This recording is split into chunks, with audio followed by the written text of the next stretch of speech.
Hoy recordaremos varias fechas importantes que se conmemoran en estos días. Paso a mencionarlas. El 22 de febrero es el Día de la Antártida. Fue instaurado del año 1974 en la tercera presidencia de Perón. El 22 de febrero de 1904, cuando Argentina crea una base antártica científica y pacífica en la isla Lauri, las Orcadas del Sur y las dentro del continente antártico.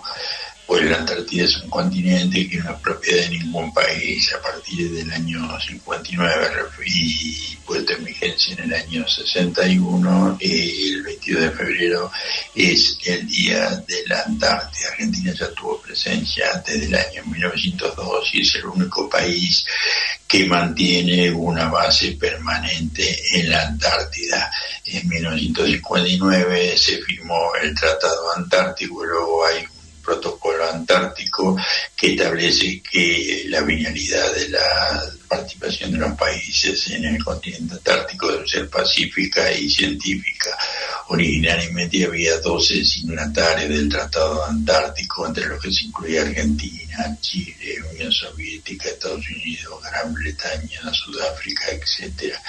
Actualmente hay 57 países, 29 con carácter consultivo y 28 no consultivo, que adhirieron a este Tratado Antártico, que tiene vigencia plena y con el contenido actual hasta el año 2048, y que en esa fecha puede ser revisado teniendo el aval de la cuarta parte de los signatarios del Tratado Antártico. Si hablamos de la Antártida Argentina, tenemos que recordar al general Pujato y al coronel Leal, que en sucesivas intervenciones recordaremos y haremos hincapié en su trayectoria y en su amor por la Antártida y por la existencia de una Antártida argentina. Y también tenemos otra fecha para recordar, que es el 24 de febrero de 1946. En esa fecha se produce el triunfo electoral de la fórmula Juan Domingo Perón, Hortensio J. Quijano, que se impusieron a la Unión Democrática con la fórmula Tamborini-Mosca. En ese momento se hablaba de Braden o Perón. Braden era el embajador norteamericano. Con eso se quería clarificar acerca de quién conformaba y quién dirigía la Unión Democrática, que era la opositora a la fórmula del Partido Laborista, que llevó al triunfo a Perón. Para hablar del triunfo electoral de 1946 hay que hacer una alusión al periodo previo. Desde el 4 de junio de 1943 se había producido un golpe militar pacífico que para muchos puso fin a la llamada década infame, que como muchas veces en la Argentina tiene en realidad más de 10 años. Esta tendría 13 años, desde el 6 de septiembre de 1930, el golpe de José Evaristo Uriburu contra el presidente constitucional Hipólito Yrigoyen, hasta el 4 de junio de 1943, donde se produce este golpe militar que fue promovido por un grupo que se llamaba GO, Grupo de Oficiales Unidos, en donde Juan Domingo Perón, que en ese momento era teniente coronel, tenía un gran peso. Tuvo participación en los gobiernos posteriores hasta el 17 de octubre del 45, donde Perón, que no ostentaba el cargo de presidente, vicepresidente y ministro de Trabajo, el secretario de Trabajo, fue encarcelado y luego liberado por la participación popular. Si hacemos un parangón, esto se podría comparar con los sucesos de Venezuela del año 2002, donde fue encarcelado Chávez y se vivieron 3 días de gran incertidumbre. Bueno, esto fue algo muy similar, pero 56 años antes. Bueno,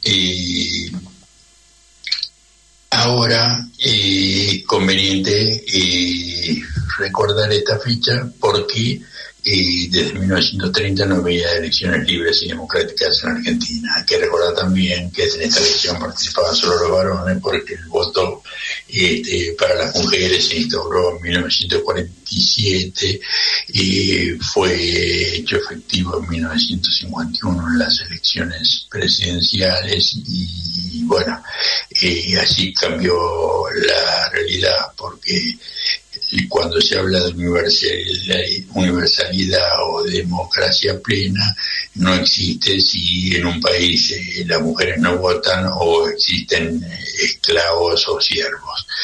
Y bueno, este es un recordatorio muy simple y sencillo del 24 de febrero de 1946, en donde es una de las fechas liminares para el peronismo. Otras son el 17 de octubre del 45, el 4 de junio del 43, y también la Constitución de 1949, que fue 3 años después, el 11 de marzo del 49, que se puso en vigencia. Bueno, otra fecha para recordar es el 24 de febrero de 1947, que sucedió ese día en el Teatro Colón. El general Perón, presidente de la Nación, que estableció los derechos del trabajador. Obviamente que antes de esa fecha existía un montón de legislación referida a los trabajadores que venía desde principios del siglo. Y también hay que señalar que en el periodo previo al 47, es decir, desde el 4 de junio del 43 hasta esa fecha, 4 años, y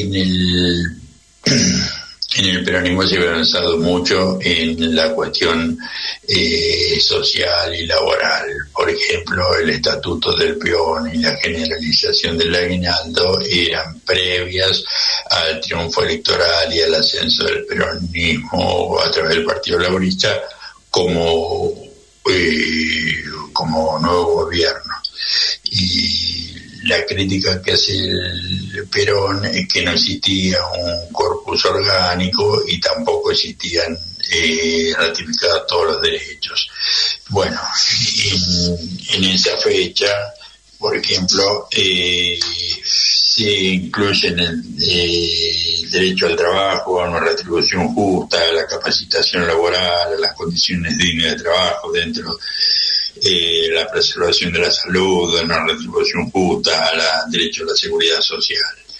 He de consignar que en el año 1949, cuando entra en vigencia la Constitución de 1949, llamada la Constitución Maldita, porque si bien fue la más democráticamente desarrollada y la más participada a partir del golpe de 1955, un decreto de 1956 de un gobierno de facto, es decir, no democrático, no electo por nadie, y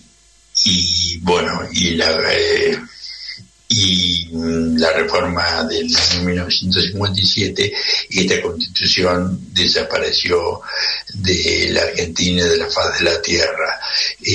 Por eso se le llama la Constitución del 49 una Constitución maldita. Y a pesar de este nombre y de ese olvido, esta Constitución era muy avanzada, sobre todo en cuestiones sociales, laborales y en defensa de la soberanía nacional.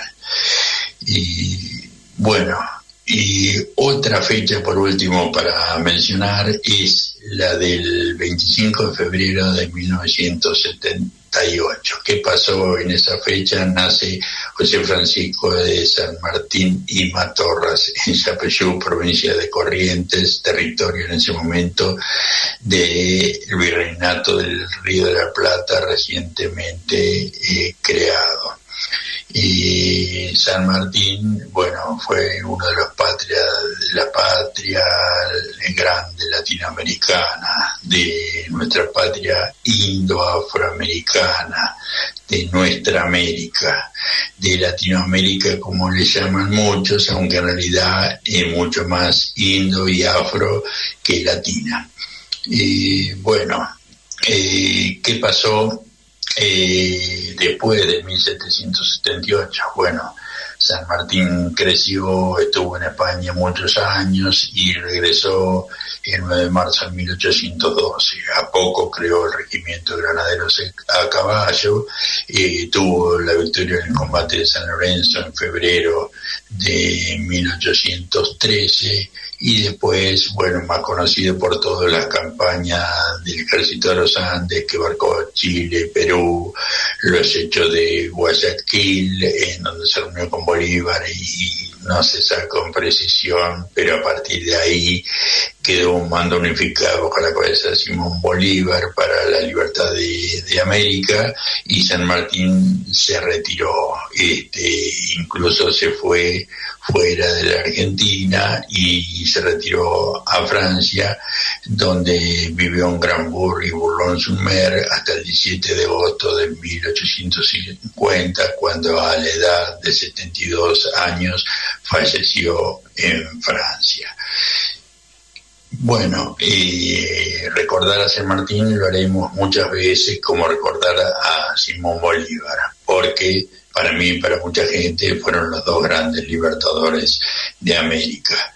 Bueno, hemos querido recordar esta fecha, 22 de febrero Tratado Antártico, 24 de febrero 46, triunfo peronista en las elecciones presidenciales, 24 de febrero de 1947, instauración de los derechos del trabajador por Juan Domingo Perón en el Teatro Colón, y 25 de febrero de 1778, que fue el nacimiento de José Francisco de San Martín y Matorras, conocido popularmente solamente por su apellido San Martín.